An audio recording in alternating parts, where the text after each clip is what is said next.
students, I Neetu Yadav welcome all students in our YouTube channel of online classes. So students, in today's video, I study about or tell you about structure of a seed on diagram basis. In this video, you can see a structure, internal structure of seed and outer part means external part of different type of seed you have seen in this video.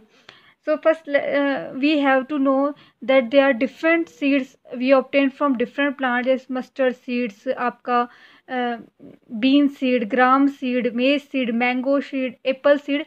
There are different type of seeds. Just after appearance of a structure and are different type of like bean seed, gram seed and maize seed you seen in this video are have different structure, but these seed have some common internal parts which have a same function, like endosperm, plumule, radicle, allurine. These are internal part of seeds or found inside seeds, which play a similar function like other seeds.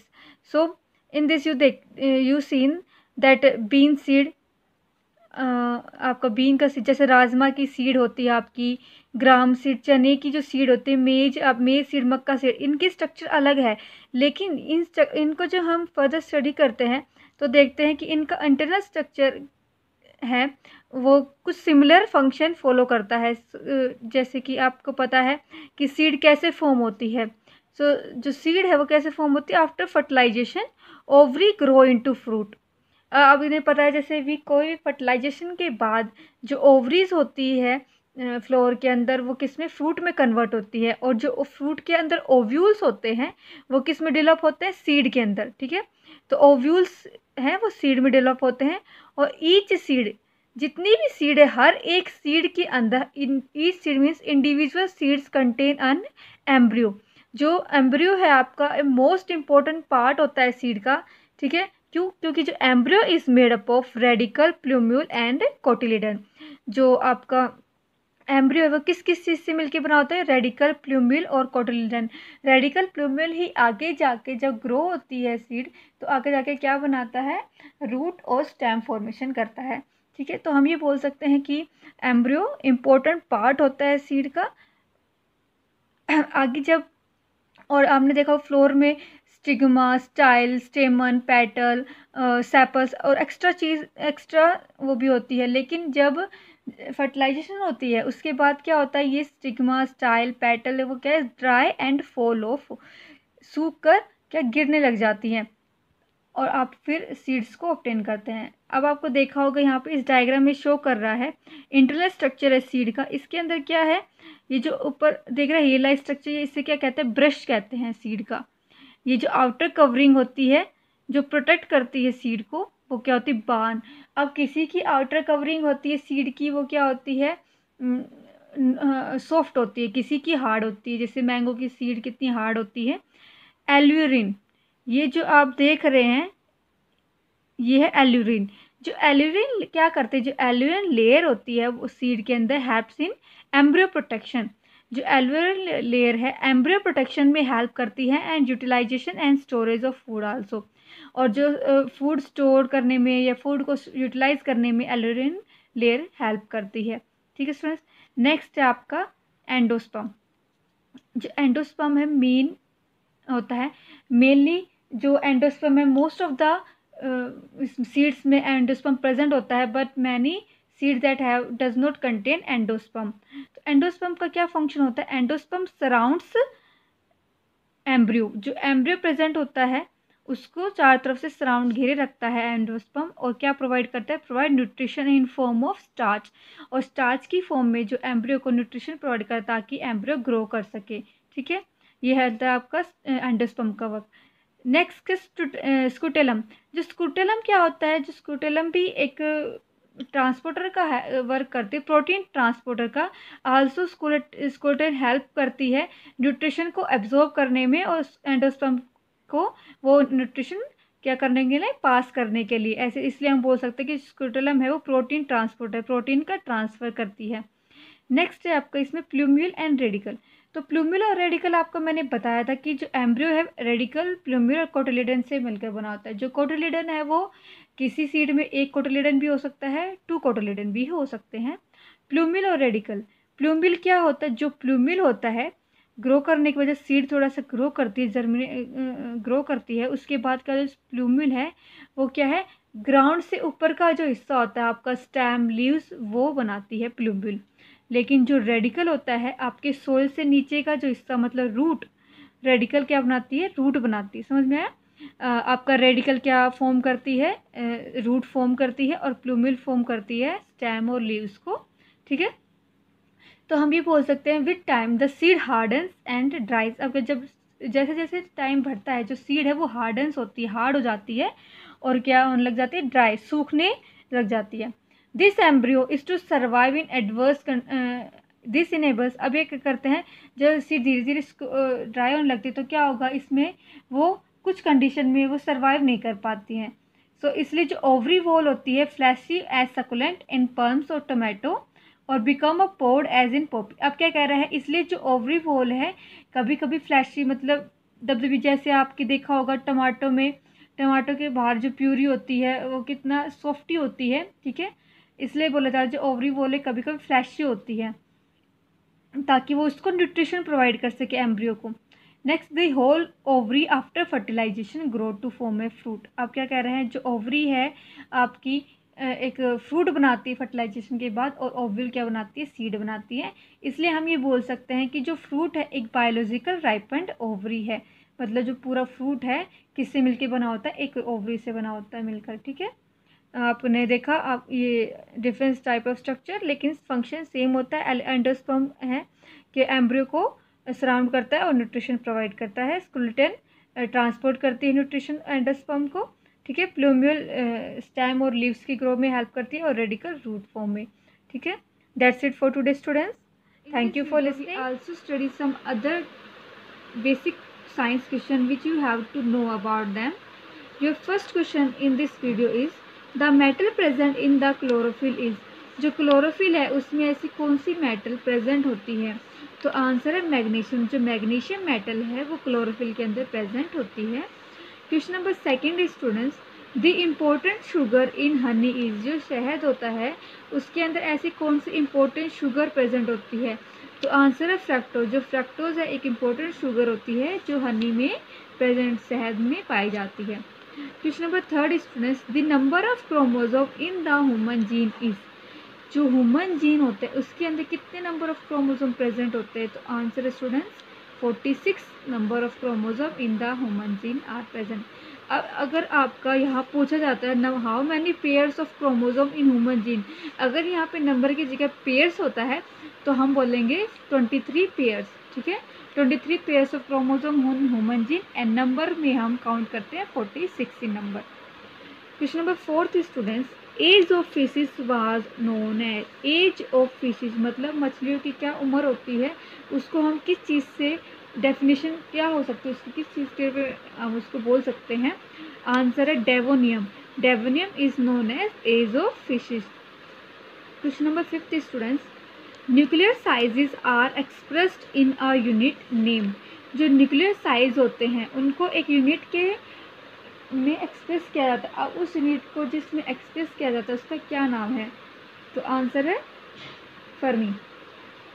ठीक है, जैसे आपका metre, distance को metre, kilometre, इन सब में measure किया जाता है। टाइम को आपके टाइम को हावर्स में, आपके मिनट्स में, सेकंड में मेज़र किया जाता है। ऐसे न्यूक्लियर साइज को फर्मी यूनिट से एक्सप्रेस किया जाता है।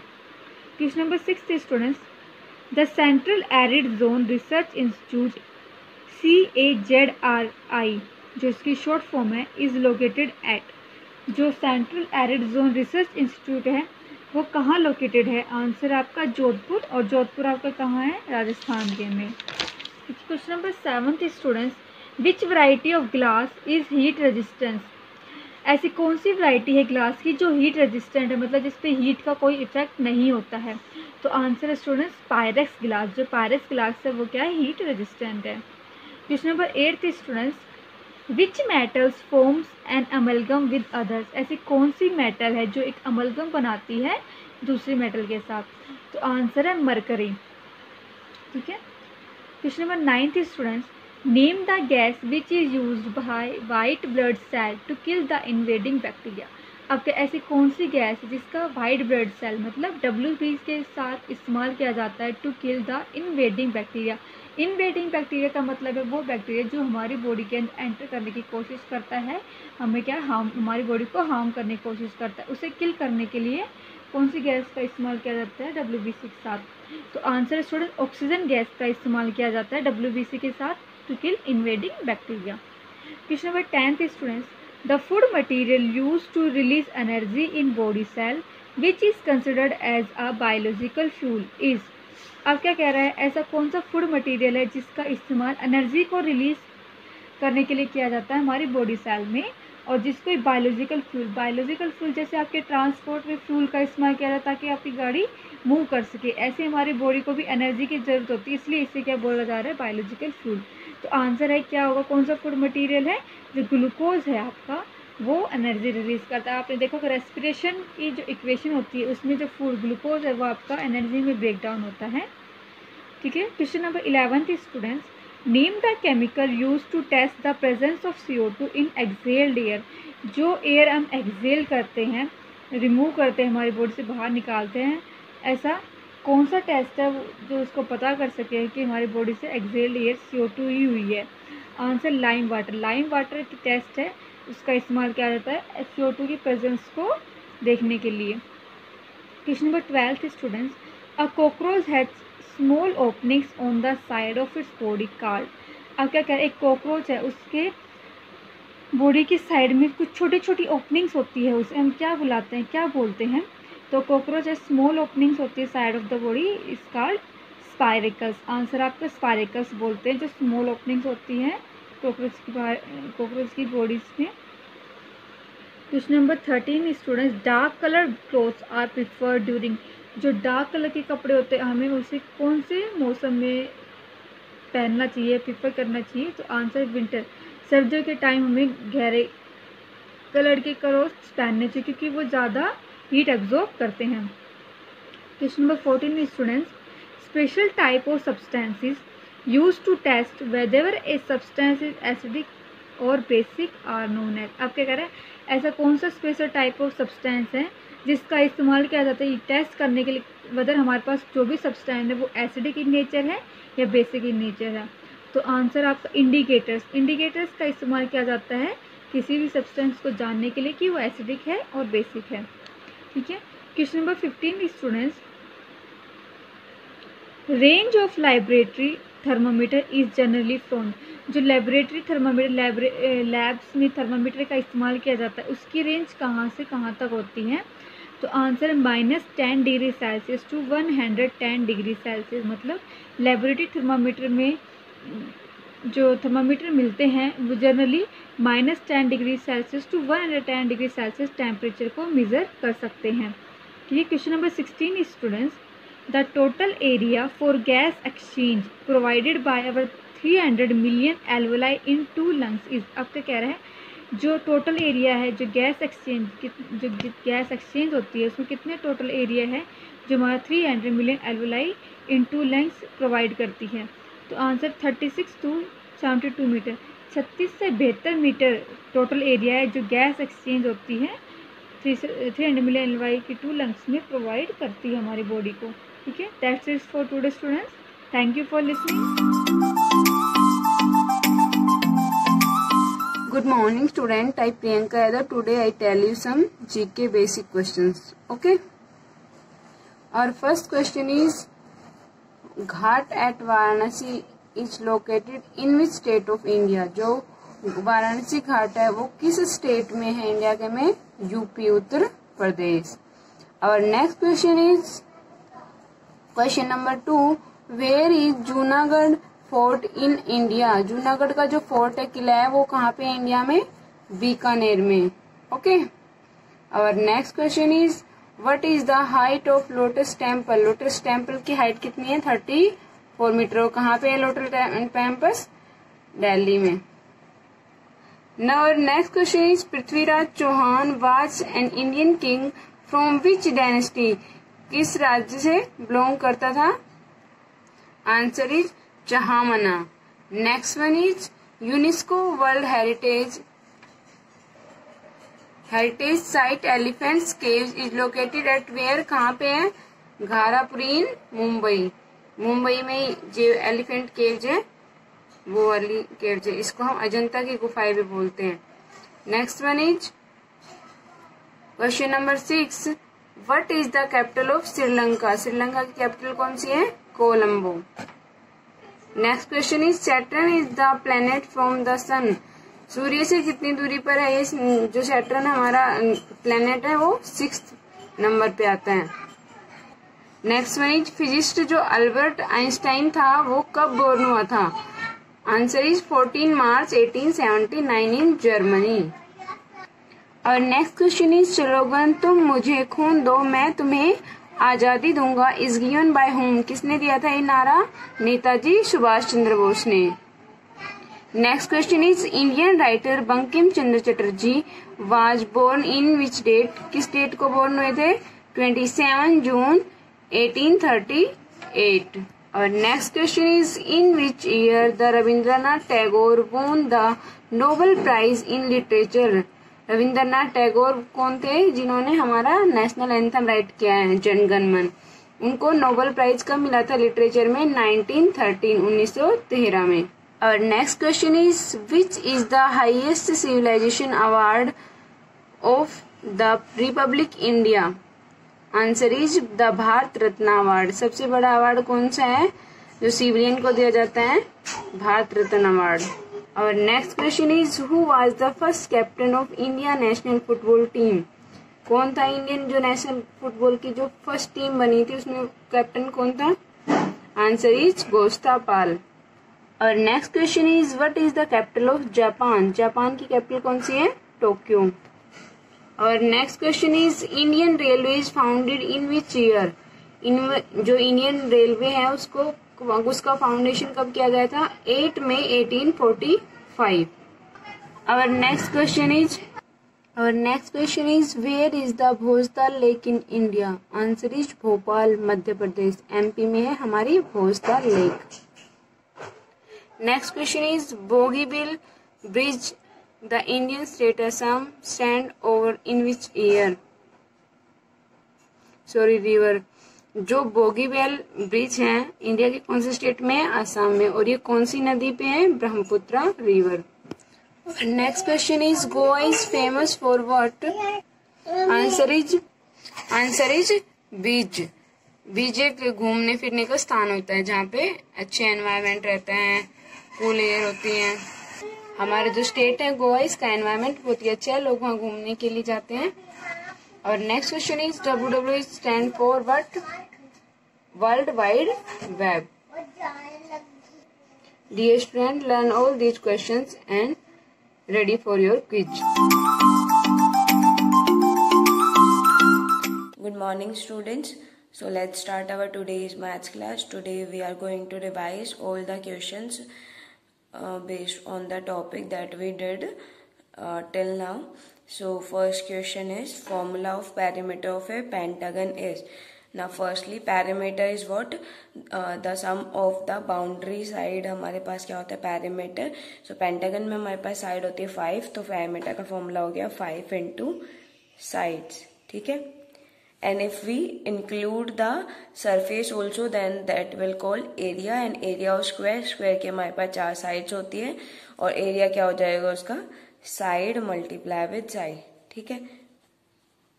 Now next is write the identity for this one. This identity will be a cube minus b cube minus thrice of ab into a minus b. That will be the identity for this. Now remember, if we are given a cube minus b cube, then that doesn't mean that a minus b का whole cube given है वहाँ पे. And if we are given a cube plus b cube, that doesn't mean that वहाँ पे a plus b का whole cube given है. ठीक है? ये दोनों क्या है? wrong है यहाँ पे. इनका फॉर्मूला अलग से लिखवाया हुआ है मैंने और ये अलग है. ठीक है? Now next is, if x plus 7 is equals to 0, then what is the value of x?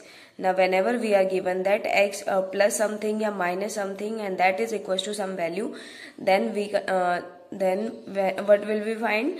X. So x will we will put in that side, and the remaining term will we will taken to the right hand side. ठीक है, that will be taken to the right hand side, या equal to के इधर लेके जाते हैं. तो यहाँ पे प्लस में है, इधर जाके क्या हो जाएगा? माइनस. तो x क्या हो जाएगा हमारे पास? -7, बिकॉज यहाँ पे 0. इन केस यहाँ पे 1 होता तो 1 -7 हो जाता, और उसके बाद हम वैल्यू सोल्व करते तो वो क्या आ जाता? -6. लेकिन यहाँ पे क्या है? 0. तो यहाँ आंसर क्या आ गया? -7. सो x की वैल्यू है -7. ठीक है. Now how many terms are there in a binomial? Binomial में हमारे पास टर्म्स क्या थी? 2. 2 टर्म्स थी. अब वो किसी भी उसमें आ सकती. जैसे यहाँ पे देखो, यहाँ पे भी 2 टर्म्स है. इन केस अगर मैं यहाँ लिख दूं xy प्लस xy², यहाँ भी 2 टर्म है. ठीक है. इन केस x की पावर 5 y की power 7 plus 2, these are also 2 terms and that will be equation of binomial. ठीक है. सिर्फ consider the terms, and terms will in case यहाँ पे अगर माइनस भी होता तो भी क्या होती है? 2 ही टर्म्स होती, तो that will be the binomial. Binomial में हमारे पास क्या होती है? 2 टर्म्स होती है. Now coefficient of x square in the equation. Coefficient का मतलब क्या होता है कि x स्क्वायर के अलावा जो वैल्यूज हैं, चाहे न्यूमरल में हो चाहे वेरिएबल्स में हो, सारे क्या होते हैं उसके कोफिशिएंट. सो -2 तो है ही. उसके बाद x स्क्वायर को तो हमें लेना नहीं, बिकॉज इसके कोफिशिएंट बताने, एंड yz. ठीक है. So that will be the coefficient of x square. In case we have to tell about the coefficient of x. x का कोफिशिएंट अगर बताना होता है तो हम x स्क्वायर को क्या लिख सकते हैं? x multiply with x. ठीक है. तो वहां पे क्या हो जाता है? -2xyz, बिकॉज सिर्फ x को हमें यहाँ पे वो करना, और उसके अलावा बाकी टर्म्स क्या हो जाएंगे? उसके कोफिशिएंट्स हो जाएंगे. ठीक है. Now formula for discount percent क्या था? Discount will be calculated on mark price. So discount upon में mark price and multiply with 100. ठीक है. That will be the formula for discount. And if you want to find mark price, then that formula will be selling price multiply with discount. ठीक है. Now the multiplicative inverse of this term is. Now multiplicative inverse क्या होता है हमारे पास? कि हम एक number को कौन सी वैल्यू से मल्टीप्लाई करें जिससे क्या आ जाए? Resultant will be equals to 1. ठीक है. सो यहाँ पे ज्यादा वो करने की जरूरत नहीं है. बेस हम सेम रखेंगे. बेस मतलब यहाँ पे 2 है. इन केस यहाँ -2 भी होता है तो भी हम उसको -2 लिख देते हैं. ठीक है. बेस सेम रहता है, सिर्फ पावर्स क्या होती है? अगर प्लस में है तो माइनस में हो जाएगी, और अगर माइनस में है तो वो प्लस में हो जाती है. ठीक है. That will be the multiplicative inverse. Now sum of first n even natural number is. n natural number का फॉर्मूला था हमारे पास n × n + 1. ठीक है. Now next is 9000 is a perfect square. Now perfect square के लिए क्या होना चाहिए? फर्स्टली यहाँ पे देखो, हमने पढ़े थे वहां पे 1 स्क्वायर अप टू 9 तक के स्क्वायर पढ़े थे. उसके बाद एक रूल बताया था मैंने कि अगर इवन जीरोज है तो उसका परफेक्ट स्क्वायर बन सकता है, बट अगर ओड जीरोज है तो उसका परफेक्ट स्क्वायर नहीं बन सकता. यहाँ पे कितनी है?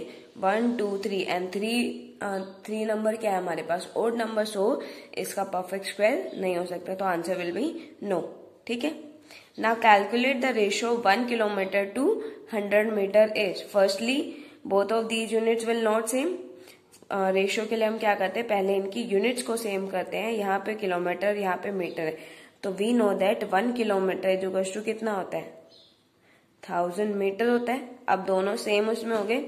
रेशियो में जो लेना होता है, जैसे जैसे बोला गया है 1 किलोमीटर तो 1000 मीटर. 2 का मतलब क्या हो जाएगा? रेशियो का sign, that will be the sign for ratio, and 100 metre.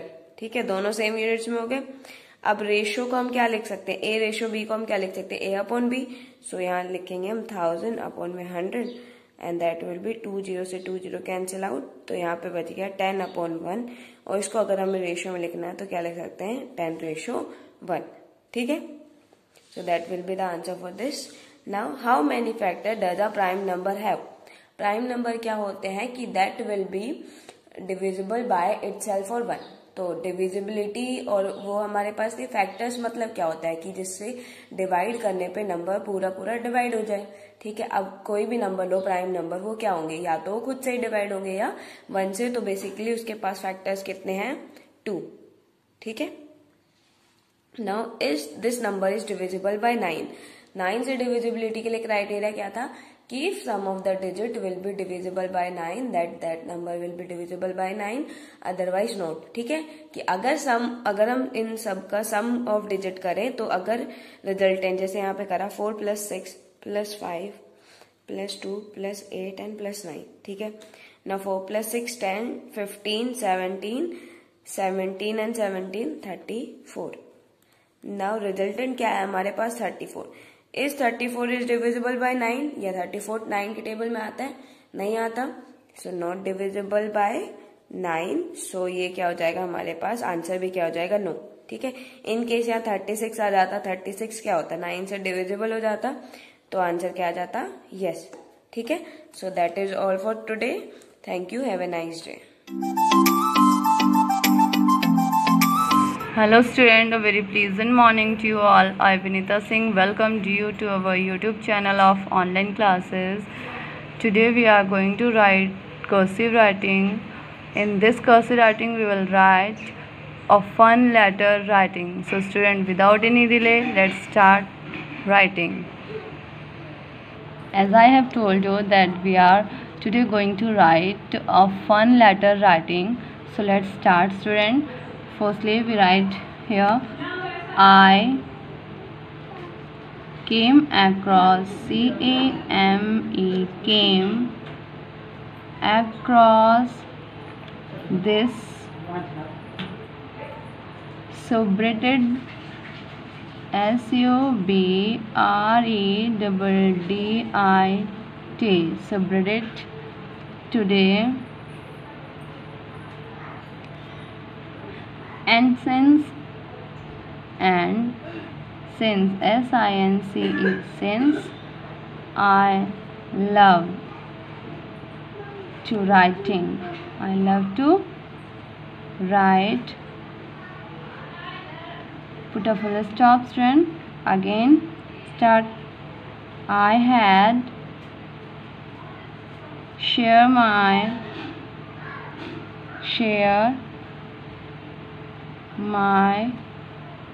on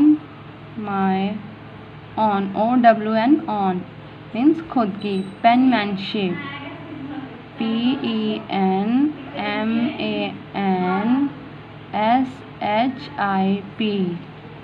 penmanship. Put a full stop again student. In next line we will write I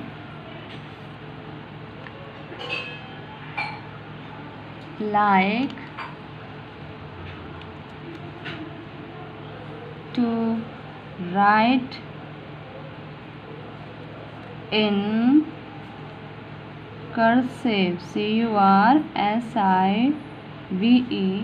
cursive. Again put a full stop student. In next line we will start from writing I. We make it a capital letter.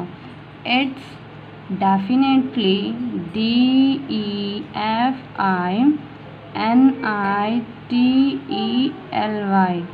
definitely not as neat, not as neat, and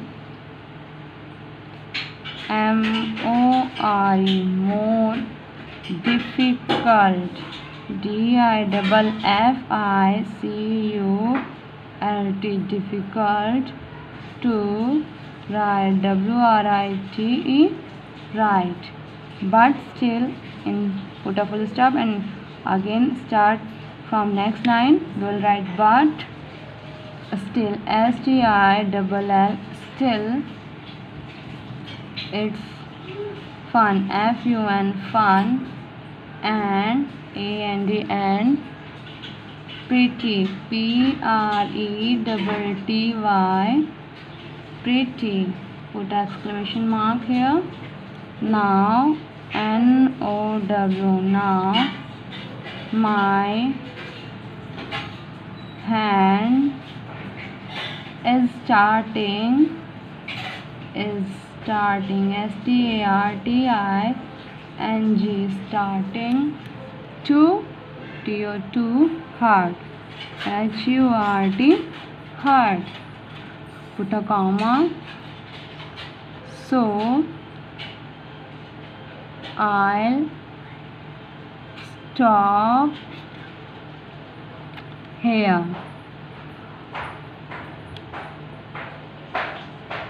Okay, student.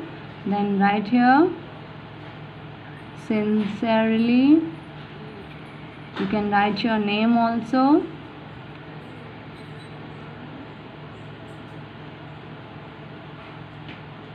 Like this. Okay, student. So student, in today's video we have write a letter. This is a funny letter. Okay student, in this letter you can see that I have write that the cursive writing is not neat and it's too difficult to write, but student, it improve our writing and also enhance the beauty of our notebook. So you must to do practice to write cursive writing. Okay student, it is a fun letter, don't mind it. Okay student, have a good day. Goodbye.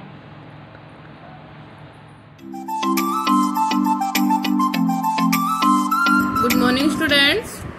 तो हिंदी व्याकरण की परिभाषाएं, इनको हम फिर से एक बार याद करेंगे।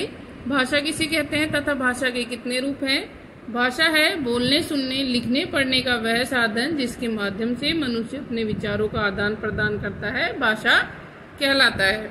या इसका प्रश्न ऐसे हो सकता है कि बोलने, सुनने, लिखने, पढ़ने का वह माध्यम जिससे मनुष्य अपने विचारों का आदान प्रदान करता है, क्या कहलाता है? तो आपके ऑप्शन में भाषा, बोली जो भी आता है तो क्या आएगा इसमें? भाषा। भाषा के कितने रूप हैं? भाषा के 2 रूप हैं, मौखिक भाषा तथा लिखित भाषा। फिर है व्याकरण किसे कहते हैं? व्याकरण के कितने अंग है? व्याकरण वह शास्त्र है जो हमें भाषा को शुद्ध रूप में बोलना, लिखना, समझना सिखाता है। तो व्याकरण क्या है? व्याकरण वह शास्त्र है जिससे भाषा को शुद्ध रूप में बोलना, लिखना, पढ़ना और समझना आ जाता है, वो है व्याकरण। अब है व्याकरण के अंग कितने हैं? व्याकरण के 4 अंग है। तो प्रश्न पूछा जाए व्याकरण के कितने अंग हैं? व्याकरण के 4 अंग हैं। कौन कौन से? वर्ण विचार, पद विचार, शब्द विचार और वाक्य विचार। वर्ण विचार, शब्द विचार, पद विचार और वाक्य विचार। अगला प्रश्न है हमारा, वर्ण किसे कहते हैं और हिंदी वर्णमाला में कितने प्रकार के वर्ण होते हैं? तो भाषा की सबसे छोटी इकाई जिसके खंड नहीं किए जा सकते वर्ण कहलाती है। भाषा की सबसे छोटी इकाई जिसके खंड नहीं किए जा सकते वर्ण कहते हैं। और वर्ण को बेटा अक्षर भी कहते हैं। वर्ण को ही क्या कहते हैं? हम अक्षर भी कहते हैं। तो जैसे भाषा की सबसे छोटी इकाई जिसके और टुकड़े नहीं किए जा सकते क्या कहलाती है? वर्ण कहलाती है। जैसे ए, आ, ई, क, ख आदि है। हिंदी वर्णमाला में कितने प्रकार के वर्ण हैं? हिंदी वर्णमाला में कितने प्रकार के वर्ण हैं? तो हिंदी वर्णमाला में 2 प्रकार के वर्ण हैं। कौन कौन से? स्वर तथा व्यंजन। हिंदी वर्णमाला में 2 प्रकार के वर्ण हैं। कौन कौन से? स्वर तथा व्यंजन। अब स्वर तथा व्यंजन,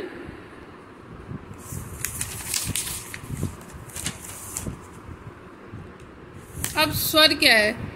स्वर है जिन वर्णों के उच्चारण में अन्य ध्वनियों का सहारा नहीं लेना पड़ता उन्हें स्वर कहते हैं। या फिर स्वरों के उच्चारण में हवा मुख से बिना किसी रुकावट के निकलती है। तो स्वर की 2 परिभाषा हो सकती है। ये भी पूछ सकते हैं आपसे कि जिन ध्वनियों के उच्चारण में अन्य ध्वनियों का सहारा नहीं लेना पड़ता वो क्या कहलाते हैं? तो स्वर। और स्वरों के उच्चारण में या जिन वर्णों के उच्चारण में हवा मुख से बिना किसी रुकावट के बाहर निकलती है तो वो भी क्या कहलाते हैं? आपके स्वर। हिंदी में 11 स्वर हैं। हिंदी में कितने स्वर हैं? 11। ए, आ, ई, उ, री, ए, ऐ, ओ, औ। अब इसमें है स्वर के भेद। स्वर के कितने भेद हैं? स्वर के 2 भेद हैं। कौन कौन से? स्वर के 2 भेद, हर्ष स्वर और दीर्घ स्वर। हर्ष स्वर और दीर्घ स्वर। अब हर्ष स्वर क्या है? जिन स्वरों के उच्चारण में बहुत कम समय लगता है, जिन स्वरों को हम बोलते हैं और बोलते समय बहुत कम समय लगता है वो है आपके हर्ष स्वर। और हिंदी में 4 हर्ष स्वर है। इनकी संख्या कितनी है? 4। ए, ई, उ, री। कौन कौन से है 4 हर्ष स्वर? ए, ई, उ और री। ये 4 आपके कौन से हैं? हर्ष स्वर। यानी ए, छोटी ई, छोटा उ और री। फिर है आपके दीर्घ स्वर। दीर्घ स्वर क्या है? जिन स्वरों के उच्चारण में हर्ष स्वर से 2 गुना समय लगता है। जिन स्वरों के उच्चारण में क्या होता है? हर्ष स्वर से 2 गुना समय लगता है, वो है आपके दीर्घ स्वर। इनकी संख्या है बेटा 7। दीर्घ स्वर की संख्या कितनी है? 7। ये है आपके हर्ष स्वर की कितनी है? 4। दीर्घ की कितनी है? 7। और पूरे हमारे स्वर कितने हैं? 11। तो 4 ये हो गए, बचे हुए 7 हैं आपके आ, बड़ी ई, बड़ा उ, ए, आई, ओ, औ। ये क्या है आपके? दीर्घ स्वर। 7 दीर्घ स्वर हैं और 4 आपके कौन से हैं? हर्ष स्वर हैं।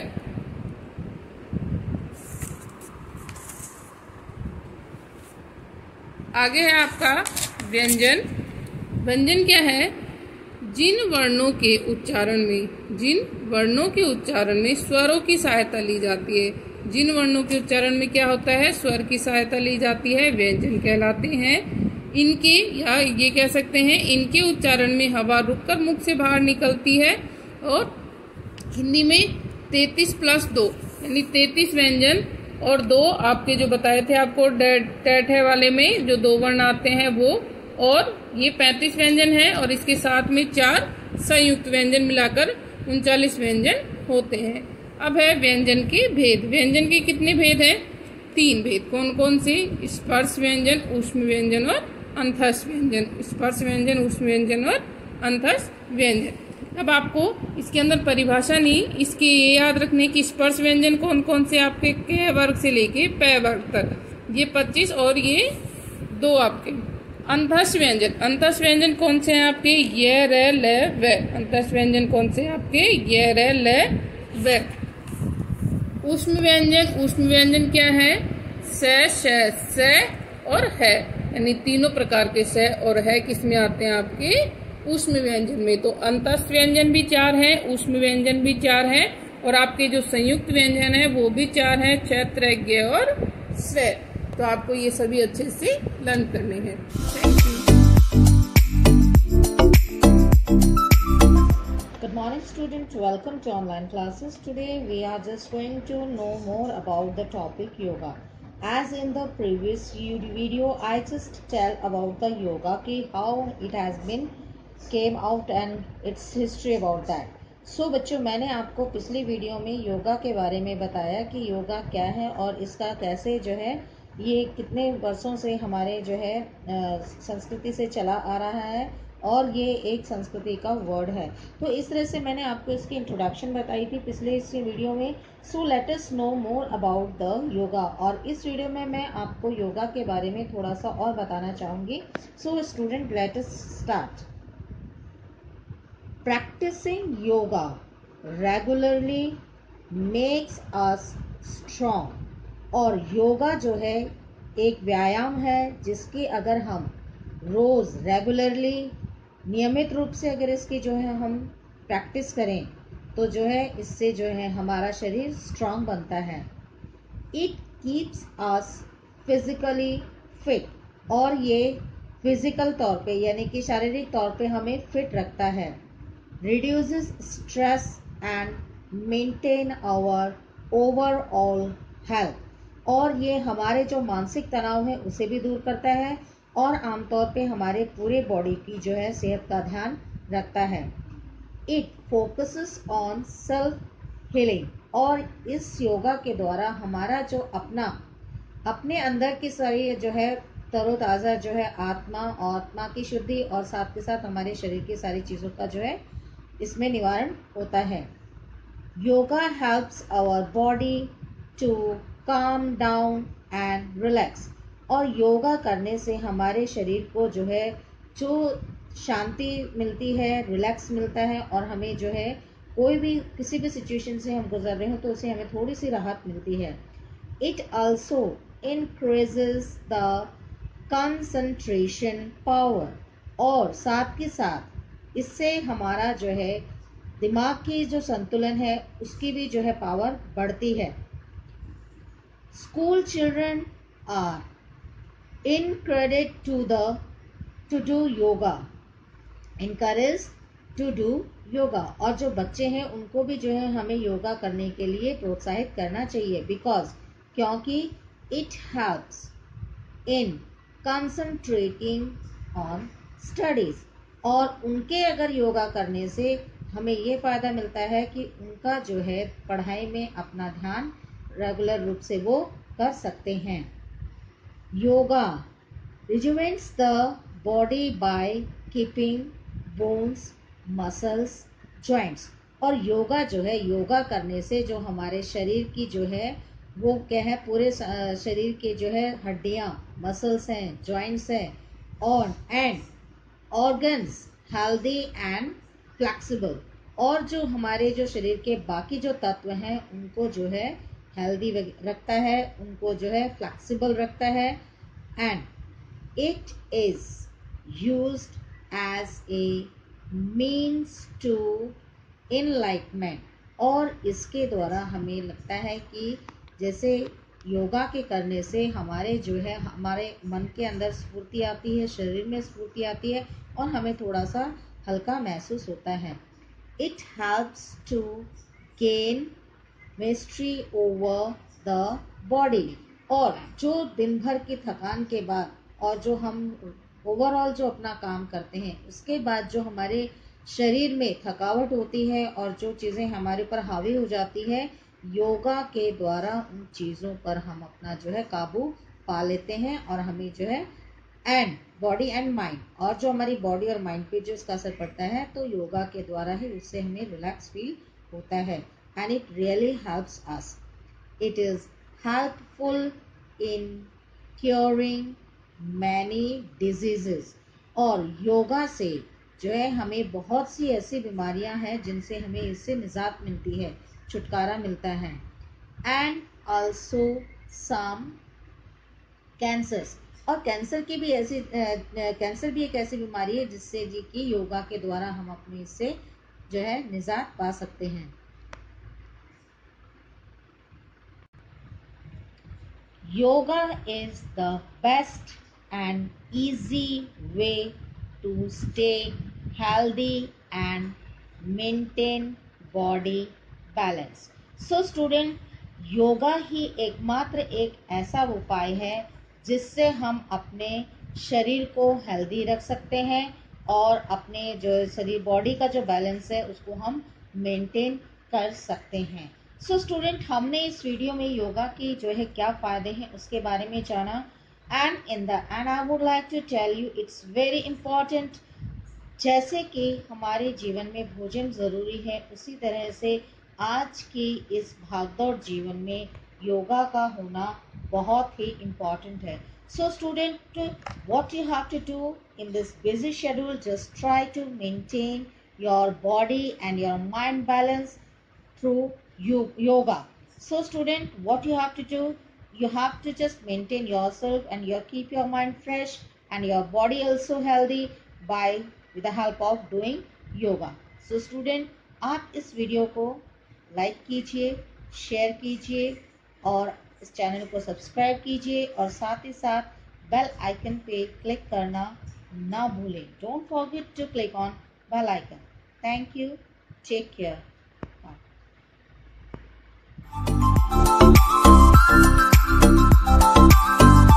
This is for 6 to 8 class, and our next topic is disadvantages of science. This is the a debate competition, and we are discussing about the debate that science is a boon or a bane.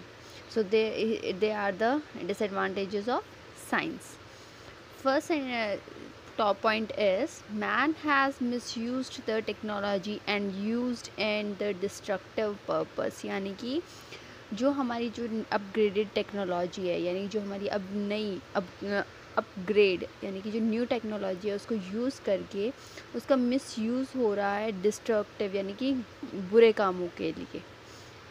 And our next top point is man is doing illegal things by using it. Everyone knows ये misuse बहुत ज़्यादा हो रहा है, crimes पे crimes होते जा रहे हैं। जिसको ज़्यादा नॉलेज है इंटरनेट वगैरह की, so they are doing this more illegal works by using this science technology. And our new technology like mobile, iPods, etc. are creating bad effect on children. This is the most important point for everyone, that new technology की वजह से हमारे पास mobile phones आए हैं, आईपोड्स आए हैं, laptop है, बहुत सारी चीज़ें ऐसी हैं जो न्यू टेक्नोलॉजी के अकॉर्डिंग आई है हमारे पास। और ये सबसे ज़्यादा बैड इफ़ेक्ट हमारे बच्चों पे होता है, चिल्ड्रन पे होता है। क्यों? क्योंकि बच्चों को हम खेलने के लिए मोबाइल दे देते हैं, गाने सुनने के लिए आईपोड्स दे देते हैं, like this. So next is tourist are using modern technology for their destructive work. जो उनका कोई भी काम होता है, टूरिस्ट अब हर चीज़ को मॉडर्न टेक्नोलॉजी क्या है, मॉडर्न टेक्नोलॉजी लाइक कुछ भी, कोई भी किसी की भी इंफॉर्मेशन चाहिए होती है तो गूगल पे सर्च मार लेते, गूगल पे सर्च करके, and they get all the advantages and all the things whatever they need, and they are not using the exact things. For an example, अगर कोई भी घूमने आता है, कोई भी टूरिस्ट घूमने आ रहा है, तो they did not need their guide. अब उनको गाइड की कोई ज़रूरत नहीं होती है, इसकी वजह से वो क्या करते हैं, सब कुछ इन्फॉर्मेशन वो गूगल पे सर्च कर लेते हैं और उससे इसे ही सब कुछ पता लगा लेते हैं कि इस मॉन्यूमेंट के बारे में क्या है क्या नहीं है। तो उनको उस चीज़ के लिए गाइड की ज़रूरत नहीं होती। लाइक दिस, उनको कोई भी कुछ भी काम होता है, कोई भी अगर मे बी उनको कोई कैब बुक करनी है या कुछ भी करनी है, they can do easily. Next is due to the development of atomic energy. सबसे इम्पॉर्टेंट पॉइंट है ये, जो एटॉमिक एनर्जी हमारी डेवलप हुई है, जो डेवलपमेंट हुई है हमारी एटॉमिक एनर्जी का, और atomic bomb create many harmful diseases. और इसकी वजह से हमारे बहुत सारे एटॉमिक बॉम्ब भी बनाया है और इसकी वजह से बहुत सारे डिजीज़ेस क्रिएट हो गए हैं, बहुत सारे डिजीज़ेस बन गए हैं। किसी को हार्ट की प्रॉब्लम है, किसी को ब्रेन की प्रॉब्लम है, they are having a lot of harmful diseases, heart diseases, brain diseases और skin diseases we can say. They are caused due to the vibration of our the mobile phones की वजह से बहुत सारे diseases बढ़ गए हैं। Next is modern technology have not only affected human beings. जो मॉडर्न टेक्नोलॉजी है उसने सिर्फ हमारे ह्यूमन बींग्स को ही प्रॉब्लम इफ़ेक्ट नहीं किया, उन्हीं को ही प्रॉब्लम नहीं हुई है, उन्हीं को ही मतलब जो टेक्नोलॉजी उसी ने अफेक्ट नहीं किया है, but it also affect our plants and creatures means animals, human beings, plants, सब कुछ also due to nuclear energy. और हमारे न्यूक्लियर एनर्जी की वजह से हमारे जो मॉडर्न टेक्नोलॉजी में जो बदलाव आए हैं वो हमारे सिर्फ ह्यूमन बींग्स को ही अफेक्ट नहीं करते, वो हमारे क्रिएचर्स और प्लांट्स सब चीज़ों को डिस्ट्रॉय करते हैं। So they are the disadvantages of science, and I know more points are going to be conducted in this advantages points, so you can revise on your own whichever you like and practice for the debate. Thank you everyone.